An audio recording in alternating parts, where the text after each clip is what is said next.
Hello and welcome back to Gript. I'm your host Fatima Gunning, and today I'm joined by Associate Professor of Sociology Göran Adamson, who is with the University of Uppsala in Sweden.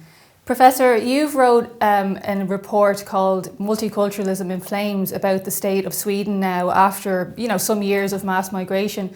Can you tell us a little bit about the contents of that report and what inspired you to write it? Well, I have been working on multiculturalism as a normative ideology for about 20 years since I wrote my PhD, which was about the right wing populist and the bad guys. So multiculturalism is the multiculturalists are, so to speak, the good guys. And I was wondering about if there are some questions, some issues you could talk about in relation to these people, and if they have some problems and something you can dig into. And I realized that there were a lot of strange things going on, and for instance, their abstract rhetoric doesn't always sit well with the way they live in real life as individuals in their concrete lives, day-to-day routines. I was really interested in this, and since I live in Sweden, I think Sweden is. I mean, I don't want to sound alarmistic, but I think Sweden is always going further than any other country in any direction. So we are very happy for all kinds of new things. And multiculturalism was a new thing when it came around, 2000 with an increasing migration, flows of people from exotic cultures coming to Sweden. And what you can see in France and Germany and England is possibly even more pronounced in my country. And I mean, my basic, if there's something I'd like you to remember from this interview, is that I think multiculturalism rests on an abstract idea that really doesn't work in practice. It's about an abstract idealization of exotic overseas cultures. But when you have these clashes, or when you try to live together in practice, you realize that the differences, the cultural differences, sometimes are so big that it is really hard to have this kind of peaceful integration that left wingers are speaking about. And I suppose if you look at Swedish crime statistics, you can see that as Sweden has become less homogenous, the crime rate has gone up quite substantially. In your report, you even quoted statistics from the Swedish government data, the crime data collection agency, which basically said that if it wasn't for migration, 3 out of 4 murders and attempted murders, manslaughter wouldn't happen in Sweden. Is that correct? It is correct. Well, I'm not saying that the statistics I was citing the Swedish government's own statistic sources. So I wasn't digging in some dodgy reports and some dodgy statistics by far right wingers. It was official data, and it wasn't committed crimes. It was people suspected to be suspect of murder, for instance, on reasonable grounds, and 72% of those people had a migrant background. So then you could surely at least speculate that if these people were absent, suddenly were no longer in Sweden, then 3 out of 4 committed murder would no longer be there. It would reduced by 75%, and so that would be a huge change in the entire Swedish community. And so we have seen quite drastic changes in Sweden over the last, I would say, 20 years as a result of migration. But there's something I'd like to add here, because what I'm saying now might fuel right-wing fanatics enormously. But I would like to say that without defending anybody or accusing anybody, I just want to say that what people are doing, they are behaving like they are used to do. And if people come from Somalia or from any other culture where the state is weak, but where the family is your only source of safety and unity, and where you live in accordance with your clan, and when you have a certain pattern of behavior, be it being criminal or to try to get money, to try to get food on the table, then you will carry on living like this also in Sweden. So I think it is very dangerous to engage in this extreme normative aggressive attitude, Swedish, like Swedish right wingers would be happy to do, and accuse people, because people live according to the way they always have lived. And but then you will have clashes, because people coming to Sweden might not adhere to Swedish values and principles, and that is clearly a big problem for us. Do you think that perhaps, a lot of Swedish politicians now, even the more like traditionally liberal ones, are talking about how integration has failed in Sweden? Would you say that that's perhaps because of the large volumes of people that have come in a relatively short amount of time? And, if they're all coming in groups, is it really feasible to integrate them and make them essentially Swedish? That's a very good question. And I mean, the idea of multiculturalism would work, and I think has been working, there are two conditions. And the first one is that the people coming to, for instance, Sweden, are culturally fairly close to us. That's the first condition. And the second condition is that the group of people coming to Sweden is not too substantial, not too big. But what we have been witnessing in Sweden over the last 20 years is that we have, I think it is about 1 million or even 2 million people who have come to Sweden, and they have come to cultures like Somalia and Iraq, and cultures that are very different from the Swedish culture. And again, I don't want to say what's good or bad here. I don't want to take sides in that discussion. But people who are many Muslims coming to Sweden, and they are very different. And then I think it is very hard to retain this optimistic idea, this optimistic notion that give it a year or two and they will be good Swedes. Give them 2-week course about Swedish feminism, and then they will turn out to be good, decent, nice Swedes. And we have this illusion, that this very optimistic illusion among Swedish academics and journalists and politicians, that everyone on the planet is essentially a Swede. Either they have recognized it, either they know it, or we are just waiting for the little Swede to pop out of their costume, so to speak, and to be one of us. But that's not happening. It's not going to happen. It's just not going to happen. And in Multiculturalism on Fire, you also mention the effects on freedom of expression in Sweden. You talk about some, subgroups within Sweden now who don't respect the right of people to do something that they find offensive. Can you talk to us about that a little bit? Well, yes, that's been going on for some time, and one very important case was a friend of mine, Lars Vilks, who had drawn some, it was like a roundabout dog was probably his most famous thing. And he was just trying to make a point. He tried to show that we have a problem here, because when he did that, there were death threats against him, and he was in really big trouble. And eventually he died 2 years ago in a car accident, in broad daylight. And he had 24/7 protection by the Swedish police and so forth. So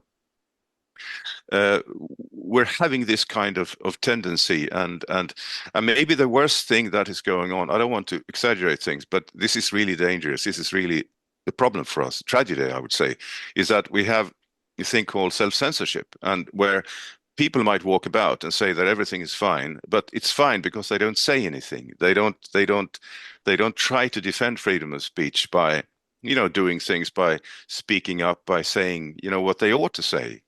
And another thing here that I think is quite I don't know. I really don't know sometimes how these left-wingers think, because if you just go back 40 years or 40 years and think about how the left-wingers what they would talk about, they would mock and satirize and make fun of religions, as a pastime activity. That's what they were doing all the time, and I thought that was great. And they didn't hold back in the least.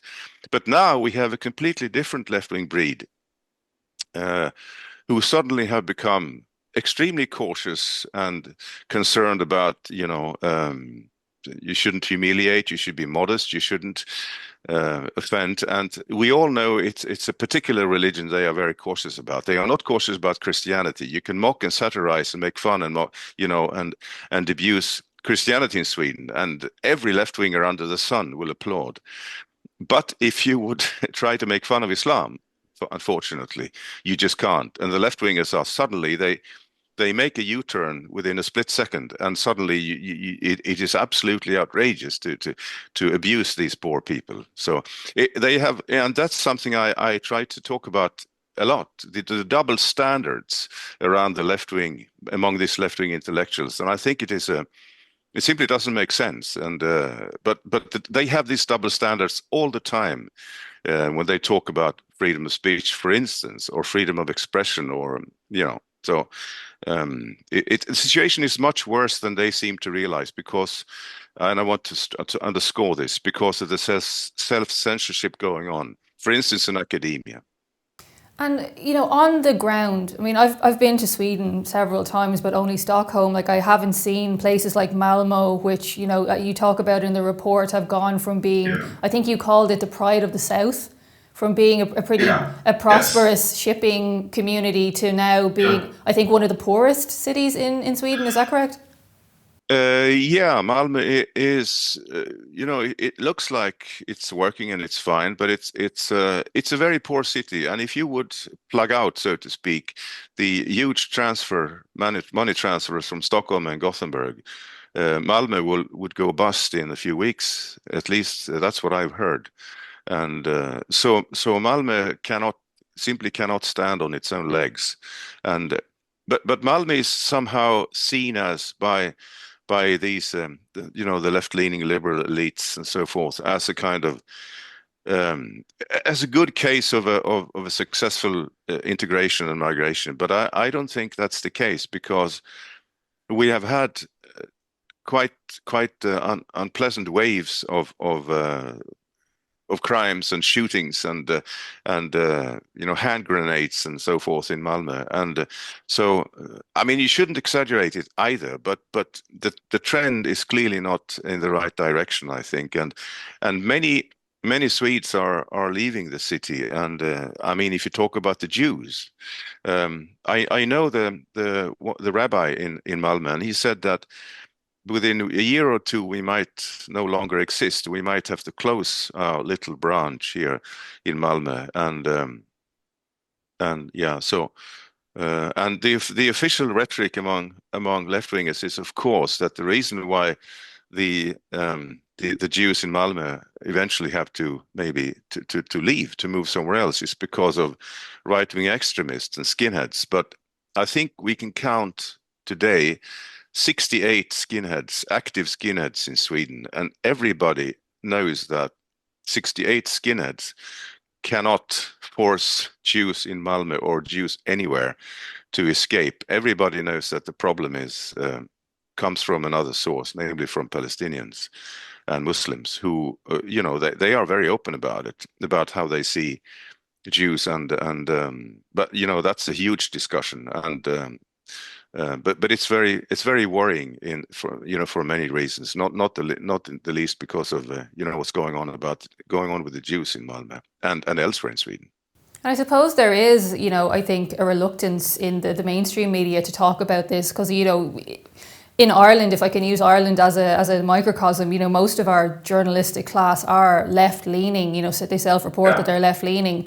So, they don't really want to talk about what's happening in Sweden. They don't really want to talk about that there are now over 300 shootings a year in a country where, the average person thinks, oh, IKEA, like blonde people, you walk down the street in Stockholm, everyone looks like a Ralph Lauren model. Like, that's kind of the image of Sweden that I think a lot of people still have. But can you talk about that, like the shootings? I mean, well, it has increased over the last years, but I think, in a sense, if you're a decent social democrat, it is in a sense hard to face reality, because if you would face reality, you would realize that you have been part of the movement, and this movement has caused tremendous harm to your country, and has somehow.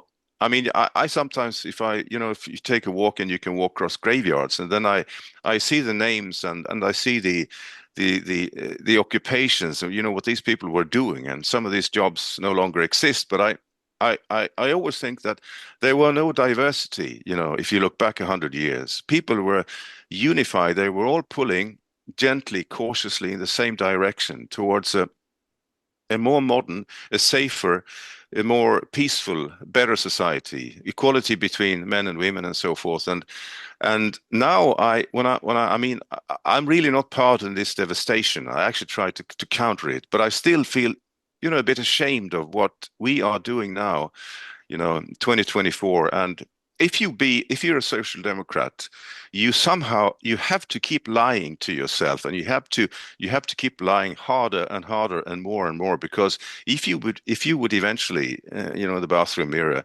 face yourself and realize what you've done, the movement you've been part of, probably you'd have a mental breakdown or something. Uh, and to go back to the situation of the Jews, there is, I mean, and you can see it on the television when social democrats occasionally speak and try to speak on behalf of the Jews. There was a famous case actually in Malmö when a social democrat politician, she said, we also need to think about the situation for the Jews in Malmö and so forth. And she was shouted down by a large crowd of people from, migrants, and she didn't know what to do, and she looked completely puzzled and bewildered, and so it's like they have created a situation which is, there's really no good solution to it, because the number of people who are anti-Semites and have, a kind of right-wing extreme attitude towards the Jews in Sweden is now there are hundreds of thousands of these people, and there is no way out. And I really don't know what the Social Democrats are supposed to do to solve this situation. I'm happy I'm not part of them. I have to tell you that. I'm really happy about that.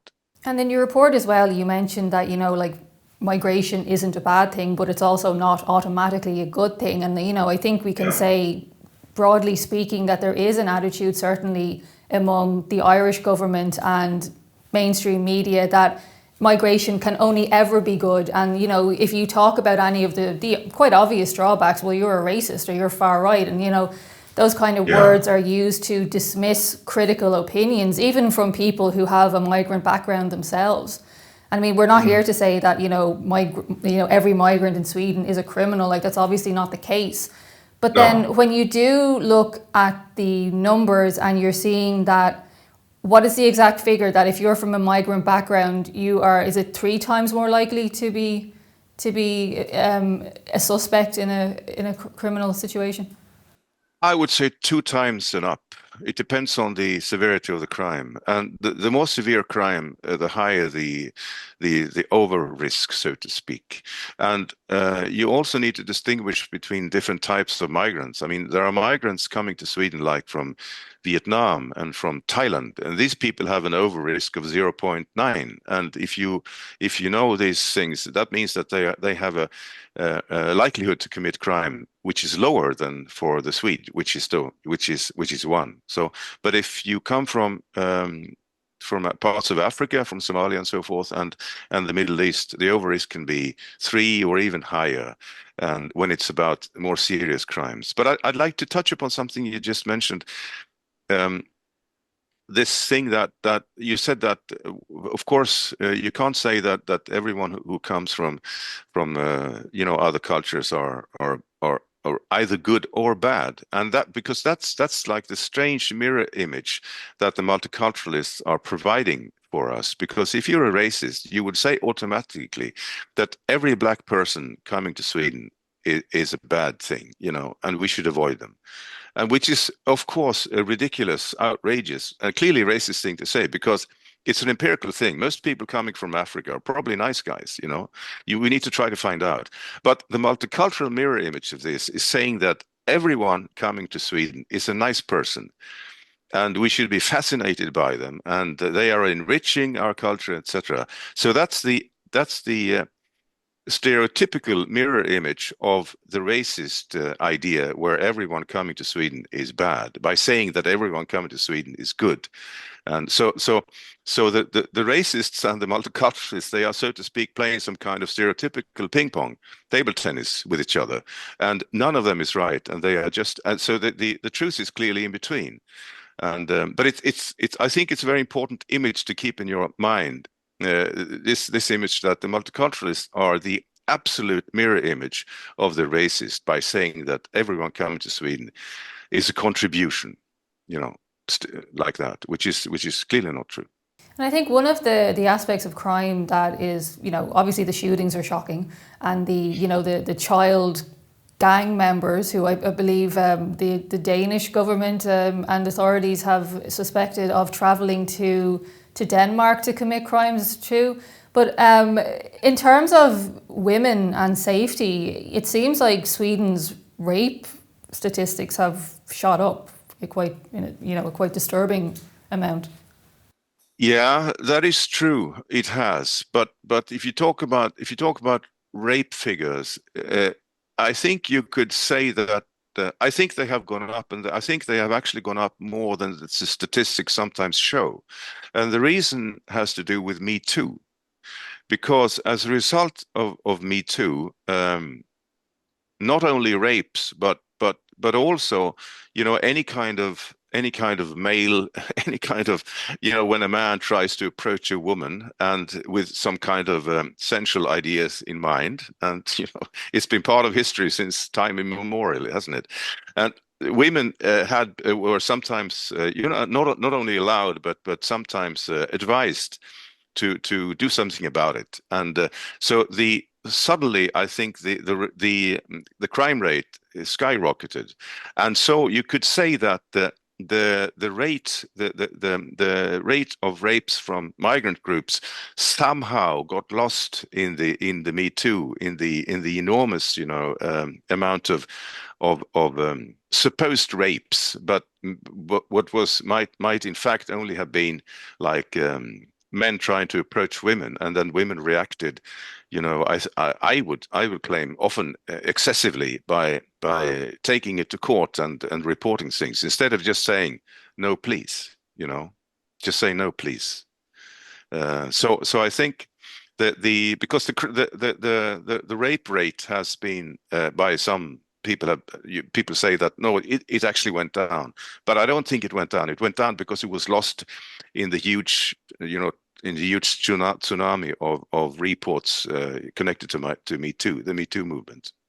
And I saw things from Sweden where, I think women were given like "Don't rape me" wristbands at one stage, yes. which Yes. kind of went a bit viral because it's obviously a bit ridiculous.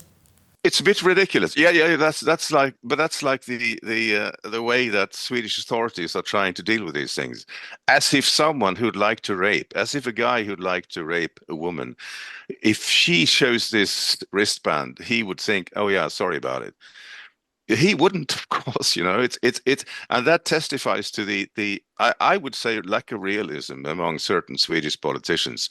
They think, it's like saying, it is really like saying that these rapists, if you only tell them that, look, I don't want to be raped, then they would suddenly behave like Sean Connery, or a gentleman, saying, I'm so sorry, it wasn't my intention to offend you, and they would just walk away.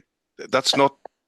They know they are doing something bad, and they don't care about, if a lady will try to inform them that they are actually doing something that the lady doesn't approve of. But it's not a case of information; it's a case of values. It's many here in my country, they seem to think that if only we try to inform people from other cultures about the rules of the game in Sweden, if we just try to inform them about how, about feminism, about the rights of women and so forth, they will understand, as if they didn't have any persuasion, as if they didn't have any kinds of ideas in their mind, as they come to Sweden. But of course they do. And again, I think it's ridiculous to say that, like saying that they shouldn't have these ideas. Of course, we all have ideas. We are bombarded with these memories and ideas and convictions since childhood, and so the idea that this is a case of information is like it doesn't work. People are full of their cultures wherever they go. And in terms of the rise of the Sweden Democrats, and obviously, the president and like the Minister for Justice have been giving some quite strong statements about, people need to learn Swedish. If you're not actively trying to seek work, gainful employment, we're going to cut your benefits. And I think there was talk of cutting down on family reunification, like things like that. Have those steps? Well, I mean, it's early days, but like, do you think that they will bear fruit, or do you think they're just waxing liberal because the public are increasingly unhappy with the situation? Yeah, that's a good question. I think the current government is trying to do things, is trying to do, to do better than the previous government. But I think it's far too early to say whether their measures will, bear fruit, if their measures will prove efficient. I don't know. And I mean, one problem, which, I mean, not exactly what you were talking about, but it relates to this, is to when we have when people are there's a decision and they are forced to leave the country, and then politicians can say, well, there's a decision and they have to leave the country, and it all sounds fine. But I have a friend who works for the migration authority in Stockholm, and he says that this is just window dressing, because at the end of the day, someone really has to leave the country. And what happens in 9 cases out of 10 is that this person who has a court decision that they have to leave Sweden within, I don't know, a month or two, they will suddenly disappear, and you can't find them. So that is very often happening. So there are all of these good measures, and one shouldn't be too, sarcastic about it. They are trying to improve. But the problem is that we're faced with the people who really don't want to leave Sweden. And again, on a subjective level, I understand them, because Sweden is a good place. It's a good place to be. So they try everything to stay. And if they can't stay, with in public, then they just go clandestine. They just go in hiding somewhere, and and then they will take to crime and so forth. But there's a huge gap between abstract good intentions and decisions and so forth, and the murky reality we're faced with, and also the fact that the number of people we're talking about is like hundreds of thousands. So it's I don't know. I would like to have a solution to all of these things, but I just don't. I think at the same time, the Swedish government announced this year that I think you have the first net emigration in 50 years. It sounds to me like you have exit checks, unlike the Irish government, and the Irish Minister for Justice just believes that people who are given deportation orders leave. What do you think about that? Do you think, is that, too little too late, or do you think that there might be some impact there? Well, that's the typical kind of figures politicians can use to show some, good results. But I think these figures, they don't distinguish between, who is migrating, who is emigrating. And I know that we have, slow but quite unsettling brain drain in Sweden, where Swedish people are moving. Swedish people with, good income and good education, they are moving to Spain and to Florida. They are leaving Sweden. You shouldn't exaggerate this, but it is happening. So you need to distinguish between these people, Swedish people leaving our country, and migrants going back to their, former home countries. And unless you do that, these figures, they won't tell you anything. It just, net immigration or immigration depends on who does it, who is migrating, who is emigrating. And so I really don't know. And the sad thing in Sweden is that the government the Social Democratic government has for a very long time, they have failed to clarify data. They have failed to make distinctions. For instance, if you talk about crime, for a long time it was impossible to find, who did crimes and where did they come from and so forth. So, and I'm afraid, I don't want to sound like conspiratorial, but I'm afraid that the government started, started not displaying these figures out of political reasons, because they started not displaying these figures or clarifying the background and these statistical data at the same time when the migration to Sweden was growing. So I think they started realizing that we're having a problem here, and we simply need to keep these figures out of reach from the Swedish public, and which is of course another problem, and this is also creating a huge distrust for politicians, and which is clearly also an explanation for behind the rise of the Sweden Democrats, which is a protest party protesting against the elites, the way the elite has handled the issue of migration to Sweden. And in terms of the Swedish media, I heard that they essentially stopped reporting the name of crime suspects, and that's alleged to be in efforts to kind of obscure who's committing what crimes. Can you talk to me a little bit about the role of the Swedish media in all this?